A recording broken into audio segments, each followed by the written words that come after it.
So, very good morning student. Today is 25/5/2020 and we will discuss about the Pelton turbine velocity diagram and work done by Pelton wheel. In my previous lecture of impact of jet, there is a last derivation where I have already discussed about the force exerted by the jet on the unsymmetrical curve plate, right? तो यहाँ पे हम लोग जो turbine use कर रहे हैं वो भी एक अनसिमेट्रिकल कर्व प्लेट के ऊपर क्या वेलोसिटी डायग्राम बनना चाहिए, कैसे ये हो रहा है, वो चीज हम लोग देखेंगे। पेल्टन टरबाइन का कंस्ट्रक्शन एंड वर्किंग प्रिंसिपल जब मैं पिछला क्लास में डिराइव किया था, दिखाया था, तब मैं दिखाया था कि पेल्टन टरबाइन एक बकेट शेप में होता है। जो मेरा नोट्स में भी दिया गया है कि बकेट शेप कैसा होता है, वो ऑलरेडी वहां पे ड्राइंग भी दिया गया था कि बकेट शेप में पेल्टन टरबाइन का जो शेप होता है वो कैसा होता है, बकेट शेप का होता है। बकेट शेप कैसा देखने में होता है वो ऑलरेडी दिया गया है। तो बेसिकली जो भी मेरा जेट पेल्टन टरबाइन का बकेट शेप में जाके स्ट्राइक करता है तो बकेट शेप में एक स्प्लिटर रहता है। स्प्लिटर मतलब क्या है? जो मेरा जेट को स्प्लिट करता है, जो मेरा जेट को डिवाइड करता है। तो यहाँ पे ये जो मेरा पेल्टन टरबाइन का जो शेप है, राइट, ये पोर्शन, राइट, ये वाला तो मेरा साइड व्यू में एक्चुअली दिख पा रहा हूं। अगर मैं इसका ये वाला पोर्शन को अगर मैं टॉप व्यू में अगर देखता तो मेरा कुछ देखने में इस तरीके का होता।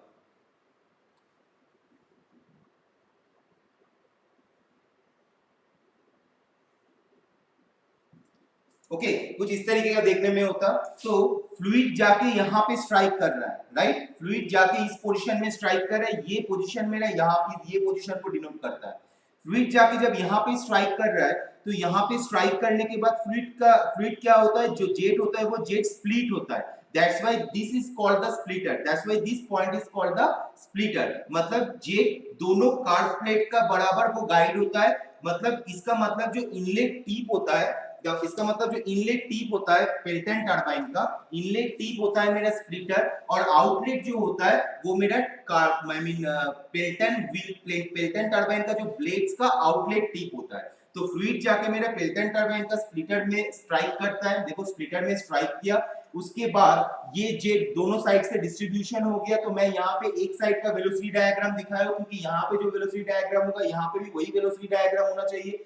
तो दोनों साइड में स्प्लिट करता है। तो inlet is called the splitter and outlet is the outlet tip of the Pelton turbine. Okay, so यहाँ पे वेलोसिटी ट्रायंगल जब मैं ड्रॉ कर रहा हूँ, मैं इंपैक्ट ऑफ जेट का जो लास्ट वाला जो डेरिवेशन मैं सैटरडे को दिया था, वो सैटरडे सॉरी थर्सडे को जो मैंने दिया था, थर्सडे को वो जो डेरिवेशन है, वो डेरिवेशन में तुम लोग देखे थे कि वो जो जेट है वो जेट कुछ इस तरीके का स्ट्राइक कर रहा है।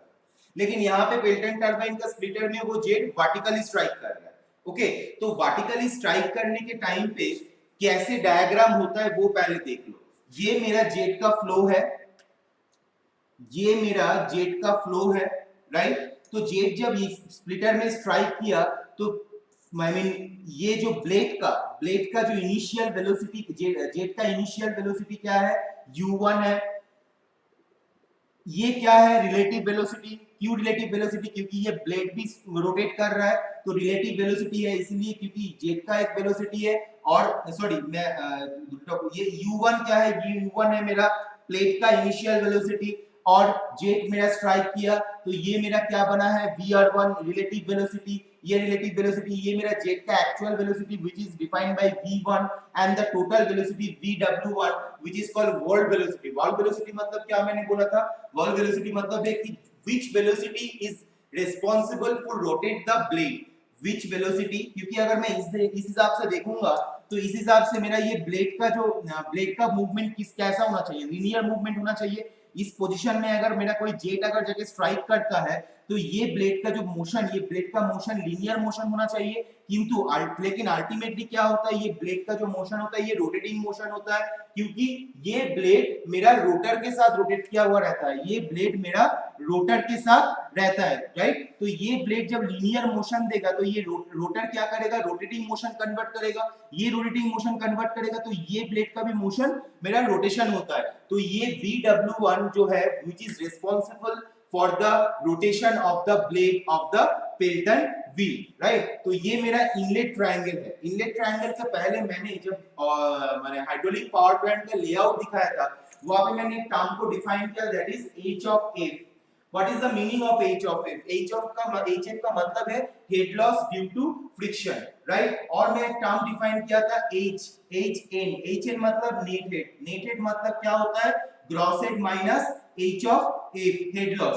सो what is the value of H F? अगर मैं एच एफ का वैल्यू अगर जानना चाहूंगा तो मेरा डार्सी बेसबैक जो मेरा सैटरडे को वाला इक्वेशन, सैटरडे का जो डेरिवेशन में दिया था पिछले सैटरडे 23 मई को जो मैं अपना डेरिवेशन दिया था डार्सी बेसबैक इक्वेशन, उसमें क्या पाया गया था? 4FLV² by 2 into D into G। ये मेरा इक्वेशन बना था। तो यहाँ पे ये मेरा एक्चुअली लॉसेस का इक्वेशन है कि कितना मेरा जब पेनस्टॉक के थ्रू से मेरा फ्लूइड डैम से मेरा फ्लूइड पेनस्टॉक के थ्रू से मेरा पेल्टन टरबाइन में जाके स्ट्राइक करता है, तो due to the internal circumference of penstock there should be some loss. How amount of losses are there? That is HF equals to 4FLV² by 2 into D into G. But here penstock diameter, let's take it, penstock diameter is V² by 2 into D star into G. Why I am taking D star? Because the diameter of penstock is very large comparison to the small diameter, क्योंकि हम लोग ये derivation जब किए थे, वो derivation में जो हम लोग पाइप का डायमीटर लिए थे वो डायमीटर बहुत ही स्मॉल है। बट अभी हम लोग जो चीज में हम लोग काम कर रहे हैं पेल्टन टरबाइन में, जो जेट का मुझे जरूरत पड़ता है, वो जेट को मुझे पेनस्टॉक के थ्रू से लार्ज डायमीटर का पाइप के थ्रू से मुझे कंस्ट्रक्शन डैम से मुझे वो फ्लूइड को लेके आना पड़ता है। तो इसीलिए मैंने डी स्टार मतलब पेनस्टॉक का डायमीटर मैंने पकड़ा हुआ, और ये मेरा एक्चुअल इक्वेशन है 4FLV² by 2 D star into G। How we will calculate the V? V का कैलकुलेशन के लिए मैंने क्या करता था? CV into root under 2 into G into H, right. 2 into G into H। H मतलब क्या है? H मतलब है नेट हेड। एक्चुअली ये है मेरा HN, ठीक है। जो चीज मैं थर्ड चैप्टर में सीखा था पिटोट ट्यूब का इक्वेशन में मैंने देखा था कि V is equal to CV into root under 2 into G into H, मतलब this is the actual velocity. V actual is equal to CV into root under 2 into G into H। But यहाँ पे मेरा H क्या है? यहाँ पे मेरा H मतलब हेड है, which is net head। net head मतलब Hg gross head minus losses, right? So ये मेरा actual velocity है। So what should be the theoretical velocity? Theoretical velocity is root under 2 into G into Hn. This is called the theoretical velocity and this is the actual velocity. What is the meaning of CV? CV मतलब coefficient of velocity। ये सारा चीज already हम मैं अपना इतना एक महीने का प्रीवियस लेक्चर में मैं सारा चीज ऑलरेडी डिस्क्राइब कर चुका हूँ। Okay, now another thing is that what is the velocity of or how we will calculate the velocity of blade? That is u1 is equal to u2 is equal to u, तुम कुछ भी u पकड़ो, जो initial velocity of the blade है, that is equals to pi into d into n by 60। what is the meaning of n? n मतलब है speed of the runner and what is the meaning of d? n मतलब है speed of the runner मतलब speed of the rotor, speed of rotor और runner मतलब turbine का जो ये जो रोटर या रनर पार्ट है, इसका जो स्पीड है that is n equals to speed of the rotor और runner. What is the meaning of d? d मतलब है डायमीटर ऑफ व्हील। d मतलब है डायमीटर ऑफ व्हील। जब कोई न्यूमेरिकल दिया जाता है पेल्टन टरबाइन से, तो वहां पे ये डायमीटर ऑफ व्हील बोल दिया जाता है, पेनस्टॉक का डायमीटर बोल दिया जाता है, ताकि हम लोग ये पेल्टन टरबाइन का जो स्पीड है, वो ब्लेड का जो स्पीड है वो मैं कैलकुलेट कर सकता हूँ, मैं हेड लॉस कैलकुलेट कर सकता हूँ। ये सारा चीज को हम लोग अप्लाई करके हम लोग ये मेरा पेल्टन टरबाइन रिलेटेड कोई भी मुझे वैल्यू को मैं कैलकुलेशन कर सकता हूँ। So these are the calculative formula. अब मैं डायरेक्ट आ रहा हूँ मेरा inlet triangle and outlet triangle में। सॉरी। सो मेरा इनलेट ट्रायंगल में क्या है? देखो पहला बात है कि VR1, मैं VR1 को, ये मेरा इनलेट है, आई लिख दे रहा हूं, राइट, इनलेट है। VR1 equals to, this is my inlet triangle where theta equals to 0, where theta equals to 0 and alpha equals to 0 degree. क्योंकि जब मैं अनसिमेट्रिकल ब्लेड का मैंने जब डेरिवेशन दिखाया था, जब मेरा जेट अगर जाके यहाँ पे स्ट्राइक करता है, इस तरीके से अगर मेरा जेट अगर स्ट्राइक करेगा, तो ऑब्वियसली यहाँ पे एक अल्फा एंड थीटा का वैल्यू आएगा, ठीक, मैंने दिखाया था ये चीज। बट टिल्टन टरबाइन के कंडीशन में इनलेट में मेरा कोई ट्रायंगल नहीं बनता है, वो डायरेक्ट जाके स्प्लिटर में स्ट्राइक करता है जेट, और स्प्लिटर के द्वारा वो जेट कार्व का स्ट्रक्चर के थ्रू से वो पास करता है, कार्व का स्ट्रक्चर गाइड करता है कि उसको कौन सा डायरेक्शन में पास करना चाहिए, और वो जेट कार्व का डायरेक्शन, कार्व का शेप के हिसाब से वो पास करता है। तो यहाँ पे मेरा थीटा का वैल्यू कितना हुआ इनलेट में 0 डिग्री, अल्फा का वैल्यू कितना हुआ 0 डिग्री। तो according to my inlet diagram what is the value of VR1 is this. अगर ये मेरा VR1 है तो V1 से अगर मैं U1 को माइनस करूंगा तो मुझे मिल जाएगा V1 minus U1 equals to VR1, ये मैं लिख सकता हूं इनलेट ट्रायंगल से। Next VW1, what is the meaning of VW? W मतलब वर्क वेलोसिटी, जो मेरा टरबाइन का ब्लेड को रोटेट करने के लिए रिस्पांसिबल होता है, that is one VW1। VW1 equals to what? VW1 equals to V1. Okay, so this is my inlet triangle or inlet velocity diagram structure. And what I will get from the outlet? I will get from the outlet that is VR2 equals to VR1. Why VR2 equals to VR1? Because the turbine blade is very smooth. Okay, turbine blade is very smooth. The guide vane, ये जो guide vane है या guide blade है, ये guide blade का जो construction है, जहां से ये फ्लूइड पास करेगा इस तरीके से, जहां से ये फ्लूइड पास करेगा इस डायरेक्शन में, तो ये जो सरफेस है, ये सरफेस मेरा बहुत स्मूथ है। स्मूथ का मतलब there is very less and negligible amount of friction is happened there. तो अगर नेग्लिजिबल अमाउंट ऑफ फ्रिक्शन अगर यहाँ पे हैपन अगर हो रहा है, नेग्लिजिबल अमाउंट ऑफ फ्रिक्शन अगर यहाँ पे हो रहा है, तो मेरा एक्चुअली फ्रिक्शन को हम लोग टेंड्स टू 0 में पकड़ सकता हूँ। That's why relative velocity VR2 equals to VR1 होता है। Okay, and another is one VW2 equals to what? देखो यहाँ पे अगर मैं ट्रायंगल को देखता हूँ, मुझे ये VW2 का वैल्यू डिफाइन करने बोल रहा है, ये है मेरा VW2। तो VW2 मैं लिख सकता हूँ VR2 cos phi minus of U2, VR2 cos phi minus of U2। इसका मतलब क्या है? ये मेरा ट्रायंगल था, ये मेरा है VR2 और मुझे ये वाला पोर्शन सिर्फ निकालना है, दैट इज VW2, और ये मेरा है U2 initial velocity, right, sorry final velocity. तो हम लोग को ये ट्रायंगल के बारे में इंपैक्ट ऑफ जेट मुझे समझ में आ गया है। अब मैं अगर इस कंडीशन में मुझे VW2 का वैल्यू निकालना है और ये मेरा अगर फाई एंगल किया करके बैठा हुआ है, तो ये VR2 जिसके साथ एंगल करता है वो मेरा क्या बनता है? cos थीटा या cos फाई होगा। तो ये मेरा इस लाइन के साथ मेरा एंगल बनाया है। ओके, तो ये अगर मेरा cos फाई होगा तो इस डायरेक्शन में आएगा, ध्यान से देखना। ये मेरा है VR2 जिसके साथ एंगल करता है वो मेरा cos बनता है, तो ये अगर इधर आएगा तो ये मेरा cos बनेगा, क्योंकि इसके साथ मेरा एंगल किया हुआ है। तो मैंने क्या लिखा? VR2 cos phi, VR2 cos phi, VR2 angle किया है फाई, तो VR2 cos फाई।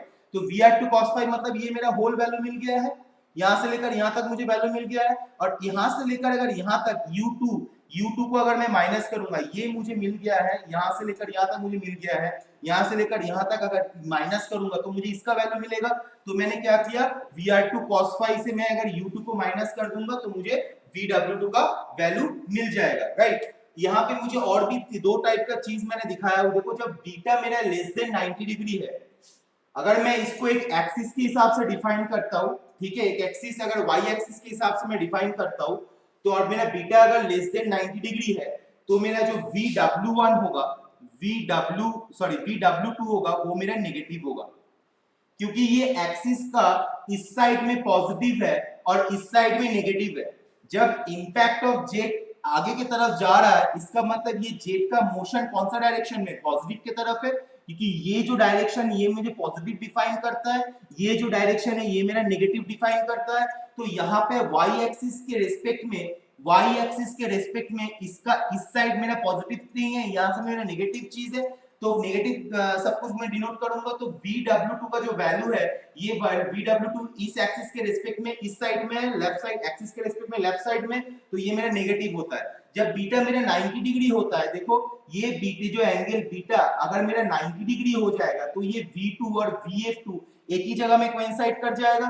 तो मेरा उस टाइम मेरा क्या बनता है? बीटा 90 डिग्री के टाइम पे मेरा इक्वेशन क्या बनता है? V2 equals to VF2 and VW2 equals to 0। ये मेरा वैल्यू आता है। क्यों 0 वैल्यू आएगा? क्योंकि अगर बीटा 90 डिग्री हो जाएगा तो V2 मेरा इस साइड में आ जाएगा, ये एक्सिस, ये जो मेरा V2 था, ये बीटा अगर मेरा 90 डिग्री हो जाएगा तो ये मेरा इस एक्सिस में आ जाएगा। देखो मेरा यहाँ पे आ गया। और यहाँ पे अगर आ जाएगा तो V2 और VF2 का जो वैल्यू होगा वो मेरा सेम होगा, V2 इक्वल्स टू VF2 मैंने लिखा, और VW2 का जो वैल्यू आएगा ये अगर यहाँ पे कोइंसाइड कर जा रहा है तो VW2 का कोई वैल्यू नहीं रह रहा है, that's why VW2 equals to 0 मैंने पकड़ा हो। Next condition is beta greater then 90 degree. So when beta greater then 90 degree, इसका मतलब है ये बीटा यहाँ पे बिलोंग कर रहा है, तो 90 डिग्री, ये मेरा 90 डिग्री अगर है तो ये मेरा बीटा इसके साथ बिलोंग कर रहा है। देखो अगर मेरा ये 90 डिग्री है, ये मेरा 90 डिग्री है, तो ये बीटा अगर जब 90 डिग्री से बड़ा होगा तो यहाँ पे बिलोंग करेगा, जब यहाँ पे बिलोंग करेगा तब VW2 का वैल्यू कितना होगा, VW2 will be positive. Okay, so outlet triangle से मुझे ये वैल्यू मिला, इनलेट ट्रायंगल से मुझे ये वैल्यू मिला। अब मेरा काम क्या है, मुझे निकालना है, मेरा वेलोसिटी डायग्राम हो गया है, वेलोसिटी डायग्राम इनलेट से मुझे क्या क्या वैल्यू मिला है, वेलोसिटी आउटलेट से मुझे क्या क्या वैल्यू मिला है, बीटा लेस देन 90 डिग्री का वैल्यू कितना होगा, बीटा ग्रेटर देन जब 90 degree, beta is equal to 90 degree होगा तब क्या चेंजेस आएगा, जब बीटा ग्रेटर देन 90 डिग्री होगा तब क्या चेंजेस आएगा, मैंने यहाँ पे दिखा दिया। अब क्या है कि work done bye Pelton wheel. So work done निकालने के लिए हमको क्या करना पड़ेगा, मुझे पहले फोर्स को डिफाइन करना है। किसका फोर्स है ये है जेट का फोर्स। जब जेट जाके पेल्टन टरबाइन का स्प्लिटर में, जब जेट जाके पेल्टन टरबाइन का स्प्लिटर में जाके स्ट्राइक करेगा तो वो जेट में ना डिस्ट्रीब्यूट होता है, तो ये स्ट्राइक करने के टाइम पे पेल्टन का टरबाइन का ब्लेड के ऊपर कितना फोर्स ये क्रिएट करता है वो मुझे पहले देखना पड़ेगा। So what is the value of force in the X direction, Fx equals to what, Fx equals to हम लोग जानते हैं कि mass of water striking per second into initial velocity which is relative minus final relative velocity, right? In IVR minus FVR, initial relative velocity minus final relative velocity. So mass of water striking per second क्या मैं पकड़ूंगा, rho a v1 में पकड़ूंगा, rho a v1। मैंने vr1 यहाँ पे इसलिए नहीं पकड़ा, question आ सकता है कि सर आप जब अनसिमेट्रिकल ब्लेड के जब मैं आप डिजाइन किए थे, जब आप डेफिनेशन दिए थे उस टाइम आप यहाँ पे mass of water striking per second is equal to rho A vr1 पकड़े थे, बट इस पेल्टन व्हील के लिए आप रो ए v1 क्यों पकड़ रहे हैं, question is that. But why I will take rho A v1 because here number of blades are given, right? ये जो मेरा रोटर है, रोटर का यहाँ पे एक ब्लेड लगा हुआ रहेगा, यहाँ पे एक लगा हुआ रहेगा, यहाँ पे एक लगा हुआ रहेगा, यहाँ पे एक लगा हुआ रहेगा। तो ये ब्लेड मान लो ये मेरा ए पोजीशन है, बी पोजीशन है, तो ये ब्लेड जब बी पोजीशन में जाएगा तब ये ब्लेड भी मेरा ए पोजीशन में आ जाएगा। तो ये सर्टेन फ्रैक्शन ऑफ सेकंड में मुझे वो जेट हमेशा एक ब्लेड को स्ट्राइक कर रहा है। इसका मतलब है एक ब्लेड के ऊपर कंटिन्यूअस बेसिस में वो जेट स्ट्राइक नहीं कर रहा है। ये जो जेट मेरा नोजल से मैं दे रहा हूँ वो जेट जब ये ब्लेड को स्ट्राइक कर रहा है, ये ब्लेड यहाँ पे चल जाएगा, दूसरा ब्लेड यहाँ पे आ जाएगा, फिर दूसरा ब्लेड जब यहाँ पे आएगा, यहाँ पे स्ट्राइक होगा तो यहाँ पे जाएगा, तीसरा ब्लेड फिर यहाँ पे आएगा। तो एक कांस्टेंट ब्लेड के ऊपर जेट का स्ट्राइक नहीं हो रहा है, इसीलिए मैं रिलेटिव वेलोसिटी को कंसीडर नहीं कर पा रहा हूं for the mass of water striking per second. That's why I am calculating this rho A v1। Now what is the initial relative velocity, initial relative velocity is equal to vr1। देखो where is vr1, this is vr1 initial relative velocity minus final velocity. Final velocity मेरा क्या है, final velocity मेरा initial relative velocity minus final velocity. Final velocity मेरा क्या है, final velocity मेरा vr2 है, राइट, ये vr2। तो मुझे मैं कौन डायरेक्शन में मैं निकाल रहा हूं, मैं x डायरेक्शन में निकाल रहा हूं, तो x डायरेक्शन में ये तो मेरा x डायरेक्शन में नहीं है, ये जो मेरा रिलेटिव वेलोसिटी है, फाइनल रिलेटिव वेलोसिटी है, ये तो मेरा x डायरेक्शन में नहीं है। तो इसको मुझे x डायरेक्शन में करने के लिए मुझे ऑब्वियसली कंपोनेंट निकालना पड़ेगा। तो जब जिसके साथ एंगल करता है वो मेरा क्या होता है, cos थीटा, या जो एंगल है वो, तो इसका मतलब है ये vr2 cos of phi बनेगा। बट vr2 cos phi अगर vr2 ये है, इस कंडीशन में vr2 है जिसका डायरेक्शन है ये वाला डायरेक्शन, राइट। जब ये x एक्सिस बराबर हो जाएगा तब इसका डायरेक्शन ऐसा होगा। तो ये डायरेक्शन और जेट का डायरेक्शन, दोनों डायरेक्शन एक दूसरे के साथ ऑपोजिट है, तो इसके लिए हम लोग इसको क्या करेंगे, माइनस करेंगे, minus of vr2 cos phi। तो मेरे पास क्या आएगा, रो a v1 into vr1 plus vr2 cos phi। तो ये मेरा बना fx। ओके, ये मेरा क्या बना, fx बन गया। अब what is the value of vr1, vr1 का वैल्यू क्या है, vr1 का वैल्यू है v1 minus u1। So rho a v1 into v1 minus of u1 plus vr2 cos phi। vr2 cos phi मतलब क्या है? देखो vr2 cos phi minus u2 is equal to vw2। तो vr2 cos phi मतलब क्या है? u2 मेरा इधर आ जाएगा, इस साइड में आ जाएगा, तो मैं इसको लिख सकता हूं vw2 plus u2। so what is the value of fx? fx equals to rho a v1 into v1 minus u1 plus vw2 plus u2। so u1 और u2 ये तो मेरा सेम है, u1 और u2 ये मेरा सेम है, क्योंकि जो मेरा ब्लेड का जो वेलोसिटी है वो तो मेरा सेम रहेगा। तो u1 और u2, u1 इक्वल्स टू मेरा u2 है, सो u1 इक्वल्स टू मेरा इधर u2 होगा, तो u1 और u2 मेरा कट जाएगा, तो मुझे क्या मिलेगा? रो a v1 into v1 plus vw2 plus sorry v1 plus vw2। Okay, ये मेरा आएगा। अब मैं देख रहा हूं कि v1 is equal to vw1, तो मेरे पास क्या आएगा नेक्स्ट?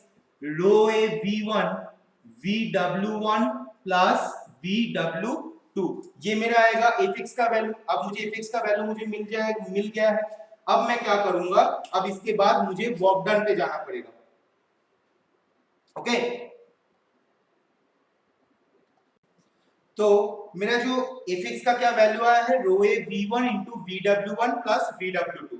अब मुझे यहाँ पे इनलेट ट्रायंगल के हिसाब से मुझे देखना पड़ेगा, क्योंकि वर्ल्ड वेलोसिटी के हिसाब से मैं इस डेरिवेशन को या वर्क डन को आगे लेके नहीं जा पाऊंगा। बहुत सारे रीजन होता है, क्योंकि अगर मैं वर्ल्ड वेलोसिटी के रिस्पेक्ट में अगर मैं अपना वर्क डन को डिफाइन करता हूँ, तो वर्क डन के अंदर एक वर्ल्ड वेलोसिटी का टर्म्स आ जाएगा। और वर्ल्ड वेलोसिटी हमेशा, ये वर्ल्ड वेलोसिटी क्या होता है? Responsible for rotation of the blade, right? तो ये मेरा वर्ल्ड वेलोसिटी एक ऐसा वेलोसिटी है जो मुझे एक्चुअल में नहीं मिलता है, राइट? तो इसके लिए हम लोग को क्या करना पड़ेगा? ये vw1 एंड vw2 टर्म्स को मुझे जो एक्चुअल वेलोसिटी, जो मैं प्रैक्टिकल कंसीडरेशन करने के टाइम पे जो जो पैरामीटर मेरे पास इनिशियली रहना चाहिए, उस टर्म्स में मुझे वर्क डन निकालना पड़ेगा। ध्यान से समझना, मेरे पास fx का वैल्यू आ गया है। अब मैं अगर इसके साथ u मल्टीप्लाई कर दूंगा तो मेरा वर्क डन निकल जाएगा। It's very easy. बट लेकिन मुझे एक चीज देखना है कि जब मैं इसको प्रैक्टिकल कंसीडरेशन में ये फॉर्मूला को मैं अप्लाई करूंगा, प्रैक्टिकल एस्पेक्ट में मैं अगर जब अप्लाई करूंगा, तब मुझे क्या vw1 और vw2 मुझे ये जो वेलोसिटी है ये मैं क्या निकाल पाऊंगा? ये मेरे पास क्या अवेलेबल रहेगा? ये जो पैरामीटर्स है इस fx को निकालने के लिए ये मेरे पास क्या अवेलेबल रहेगा? तो वो चीज को मुझे देखने के लिए मुझे क्या करना पड़ेगा? वो चीज को कैलकुलेशन करने के लिए मुझे जो चीज मैं अवेलेबल कर सकता हूँ, जो कैलकुलेशन करने के लिए मुझे मेरे पास जो पैरामीटर अवेलेबल रहेगा उसमें मुझे कन्वर्ट करना पड़ेगा। कि मैं क्या कर रहा हूँ, देखो rho A v1 into vw1 equals to क्या है? इनलेट ट्रायंगल से vw1 इक्वल्स टू v1 है, सो मैं इसको v1 लिख रहा हूं, प्लस vw2 इक्वल्स टू क्या है? vr2 cos phi minus u2। Okay, so vr2 again मैं वही चीज को रिपीट कर रहा हूं, देखो vr2 cos phi minus u2। Okay, तो देखो v1 plus vr2 cos phi minus u2 में थोड़ी देर पहले वही चीज किया। ये मेरा था, यहां से मैं vw2 लिखा था, लेकिन वो मैं लिखा था तुम लोगों को दिखाने के लिए, लेकिन एक्चुअली मुझे मैं क्या कर रहा हूं वो देखना। vr2 cos phi minus u2, vr2 को मैं क्या लिख सकता हूं? vr2 is equal to vr1, तो मैं क्या लिख रहा हूं? रो A v1 into v1 plus vr1 cos phi minus u2, मैंने लिखा। अब vr1 इक्वल्स टू क्या लिख सकता हूं? v1 minus u1, row A v1 into v1 plus v1 minus u1 cos phi minus u2, ये मैं लिख सकता हूं। ये मैं लिख सकता हूं v1 minus u1 cos phi minus u2।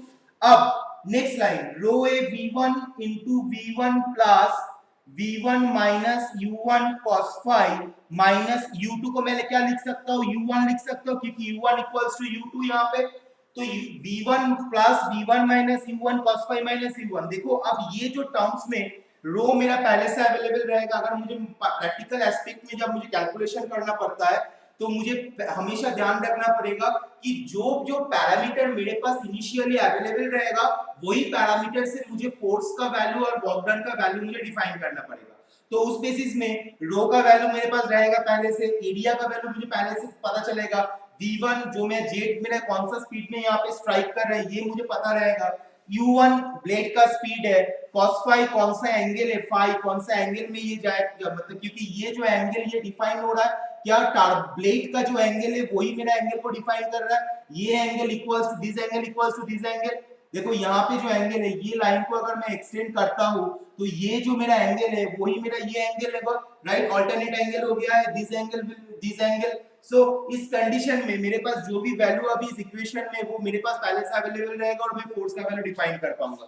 तो मेरा नेक्स्ट लाइन क्या बन रहा है, देखो rho A v1 minus u1 plus v1 minus u1 cos phi, इस तरीके से मैं लिख सकता हूँ क्योंकि ये v1 और ये u1 है।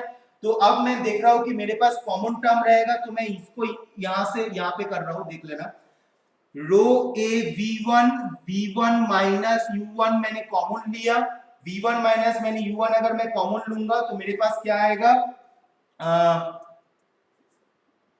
1 प्लस cos phi। तो ये मेरा आंसर बना, fx equals to rho A v1 into v1 minus u1 into 1 plus cos phi, ये मेरा आंसर है। अब ये मेरा फोर्स का वैल्यू मेरा निकल गया। अब मुझे क्या निकालना है, अब मुझे निकालना है वर्क डन। या ये वाला क्वेश्चन रहने देते हैं क्योंकि यहां से मुझे वर्क डन को निकालना है। तो वर्क डन के लिए मुझे क्या पता है, वर्क डन के लिए मैं जानता हूं कि इसके साथ अगर मैं जो एक्चुअल जो स्पीड है u अगर मैं मल्टीप्लाई करता हूं, वो अगर मल्टीप्लाई करूंगा तो मुझे वर्क डन मिल जाएगा। So what is the work done, work done equals to fx into u, जो मेरा एवरेज जो वेलोसिटी है u equals to u1 equals to u2 होता है। सो u fx into u हुआ, fx मतलब क्या है, रो a v1 into v1 minus u1 into 1 plus cos phi into u, ये मेरा वर्क डन बना, right, work done by j on the wheel per second, work done by the jet on the wheel per second कितना value है, rho A v1 into v1 minus u1 into 1 plus cos phi into u, ये मेरा value बना। अब मेरा next काम क्या है कि work done by the jet, work done by the jet of water striking per second, work done by the jet of water striking per second, और for the weight of water, क्योंकि यहाँ पे मैं जो कर रहा हूँ यहाँ पे मैं मास कर रहा हूँ, अब मुझे अगर मैं वेट ऑफ वाटर को अगर मैं कंसीडर करता हूँ, ये मेरा क्या बना, work done by jet on the wheel per second, right. अब next work done by j, work done of water, sorry, work done by jet, work done by jet of water, work done by jet of water striking per second, striking per second कितना हो रहा है, ये मेरा मास है, rho A v1 into g अगर मैं multiply करता हूं तो ये मेरा वेट बनता है, और डिवाइडेड बाय मैं अगर g करता हूं तो g अगर कट जाएगा सेम मेरा इक्वेशन आ जाएगा, into v1 minus u1 into 1 plus cos phi into u, ये मेरा इक्वेशन है work done by jet of water striking per second. यहाँ पे मैंने क्या किया, इसके साथ ये वाला टर्म के साथ g मल्टीप्लाई किया, डिवाइडेड बाय मैंने g कर दिया, इसमें क्या हुआ, g अगर कट जाएगा तो ये सेम इक्वेशन में आ जाएगा। बट अभी इन दिस कंडीशन में ये क्या हुआ, ये डेरिवेशन का और एक फॉर्म मैंने दिखाया जो है मेरा work done by jet of water striking per second, और ये मेरा क्या है, work done by jet on the wheel per second, right. तो ये इसको मैं क्या लिख सकता हूँ, w बाय g लिख सकता हूँ, ये मेरा वेट वाला टर्म्स है क्योंकि ये मेरा मास है, ये मेरा g है, तो मास इनटू ग्रेविटेशनल एक्सेलरेशन मेरा वेट बन गया। So w by g into v1 minus u1 into 1 plus cos phi into u, ये मेरा वर्क डन बाय जेट हुआ। अब work done by jet of water striking per second हुआ, अब work done by jet per unit weight of water striking. Next term, मैं अभी ये वाला पार्ट को साफ कर दे रहा हूं, ठीक है। Next, work done by jet of water, work done by jet of water पर unit wait of water striking, per unit weight of water striking, per unit weight of water striking। मतलब एक सिंगल यूनिट ऑफ वेट के लिए मेरा कितना work done हो रहा है, मतलब एक single unit of weight of water जब मेरा ब्लेड में स्ट्राइक कर रहा है तब वर्क डन मेरा कितना हो रहा है। तो ये मेरा क्या है, W by G। तो W पर यूनिट वेट मतलब W by G into V1 minus U1 into 1 plus cos phi into U। ये मेरा डिवाइडेड बाय मेरा W होगा, डिवाइडेड बाय W जब होगा तब मेरा क्या आएगा, V1 minus U1 into 1 plus cos phi into U divided by G।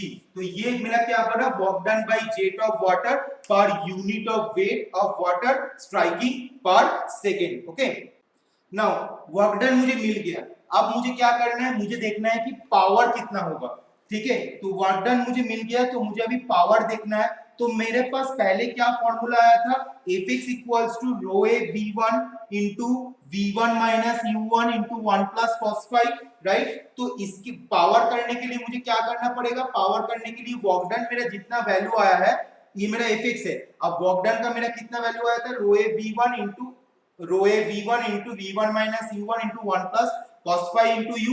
इसको अगर मैं 1000, क्योंकि वर्क डन को अगर मैं 1000 से डिवाइड करता हूं तो मेरा वहां पे वो पावर शो करता है, राइट। तो ये मेरा वर्क डन है, ये मेरा वर्क डन का वैल्यू है। तो मैं पावर को करने के लिए मैं क्या करूंगा, रो A V1 into V1 minus U1 into 1 plus cos phi into u divided by 1000 kilowatt. तो इस तरीके से मैं पावर को निकाल सकता हूं कि मेरा पेल्टन टरबाइन के ऊपर जब जेट ऑफ वाटर स्ट्राइक कर रहा है जो कितना फोर्स दिया जा रहा है, कितना वर्क डन जनरेट हो रहा है और कितना पावर जनरेट हो रहा है, राइट। सो ये मेरा वर्क डन फोर्स हो गया है, वर्क डन हो गया है, पावर हो गया है। लास्ट क्या चीज बचा रहा, एक मशीन के रेस्पेक्ट में लास्ट क्या चीज बचा रहा, लास्ट बच गया है what is the efficiency. So efficiency determine करने के लिए मैं क्या करूंगा, एफिशिएंसी डिटरमाइन करने के लिए मैं पहले इसको थोड़ा साफ कर देता हूं, एफिशिएंसी को थोड़ा साफ कर देता हूं, एक सेकंड। सो एफिशिएंसी मैं कैसे निकालूंगा, एफिशिएंसी मैं इतना हाइड्रोलिक एफिशिएंसी निकाल रहा हूं। हाइड्रोलिक एफिशिएंसी मतलब मैंने दिखाया था जब एफिशिएंसी समझाया था कि वॉल्यूमेट्रिक एफिशिएंसी होता है, हाइड्रोलिक एफिशिएंसी होता है, ओवरऑल एफिशिएंसी होता है। तो हाइड्रोलिक एफिशिएंसी मतलब कितना इनपुट मेरा ब्लेड पे जा रहा है डिवाइडेड मतलब कितना आउटपुट मेरा रनर में, ये मेरा रनर है और ये मेरा ब्लेड है, इस तरीके से दिखाया था ना मैं। तो ये मेरा ब्लेड के ऊपर जो मेरा जेट ऑफ वाटर स्ट्राइक कर रहा है दैट इज माय इनपुट, और इसके स्ट्राइक करने की वजह से यहाँ पे जो मेरा रोटेशन जनरेट हो रहा है दैट इज माय आउटपुट। तो this output by this equals to the hydraulic efficiency. So hydraulic efficiency is equal to work done per second, work done per second ये किस पे हुआ, ये रनर पे हुआ, this is my output divide by input क्या होगा, input होगा काइनेटिक एनर्जी, इनपुट क्या होगा, इनपुट होगा काइनेटिक एनर्जी पर second. So what is the value of the kinetic energy, मैं एक बार यहां पे लिख देता हूं। काइनेटिक एनर्जी मेरा क्या होता है, जेट का काइनेटिक एनर्जी का फार्मूला क्या है, half into m into v1 square, ये मैं जानता हूं। अब m का वैल्यू क्या है, m का वैल्यू है half into rho into a into v1 into v1 square, ये तो मेरा मास का वैल्यू है। मैं इतना देर से मास का जो value mass of water striking part second, ये जो पार्ट सेकेंड और यहाँ पे भी पार्ट सेकेंड आ जा रहा है क्योंकि ये जो टर्म्स है ये terms mass of water of jet striking per second in the blade. तो ये मेरा है rho A v1 mass of water striking per second into v1 square. So what will be the value of the kinetic energy of jet, half into rho A v1 cube, right. तो यहाँ पे वो term put करते work done का value क्या है, rho A v1 into v1 minus u1 into 1 plus cos phi into u divided by 1 by 2 rho a v1 cube, right. ये वाला टर्म्स है। तो ये वाला टर्म्स को अगर मैं क्या बोलते हैं इसको, अगर मैं कैलकुलेशन करता हूं तो कैलकुलेशन करने के बाद मेरा क्या टर्म आएगा, रो है रो ए कट जाएगा, ओके, v13 कट जाएगा, कट के क्या आएगा 2 into v1 minus u1 into 1 plus cos 5 into u divided by v1 square, ये टर्म्स आएगा। So this term is called hydraulic efficiency. इसके साथ अगर 100% मल्टीप्लाई करेंगे तो परसेंटेज में मेरा एफिशिएंसी टर्म्स आ जाएगा, ओके। तो ये मेरा फोर्स निकला, वर्क डन निकला, पावर निकला, kinetic energy which is the input for the Pelton turbine वो भी निकल गया, और हाइड्रोलिक एफिशिएंसी भी मेरा निकल गया। अब मेरा जो लास्ट काम बच गया है वो है मेरा कि ये जो एफिशिएंसी मेरा कौन सा टाइम पे मैक्सिमम होगा, मेरा ये जो एफिशिएंसी है वो मेरा कौन सा टाइम पे मैक्सिमम होगा। तो मैं मैक्सिमम बनाने के लिए मुझे क्या करना पड़ेगा वो थोड़ा सा ध्यान देना है, ठीक है। तो फिर क्या करना पड़ेगा, so efficiency will be maximum, इसके लिए eta hydraulic maximum, right, eta hydraulic maximum efficiency मैं कैसे डिफाइन कर रहा हूं, eta hydraulic maximum efficiency equals to d of, so maximum efficiency eta hydraulic maximum equals to क्या है, d of eta h, d of eta h divided by d of u, right, that will be equals to 0।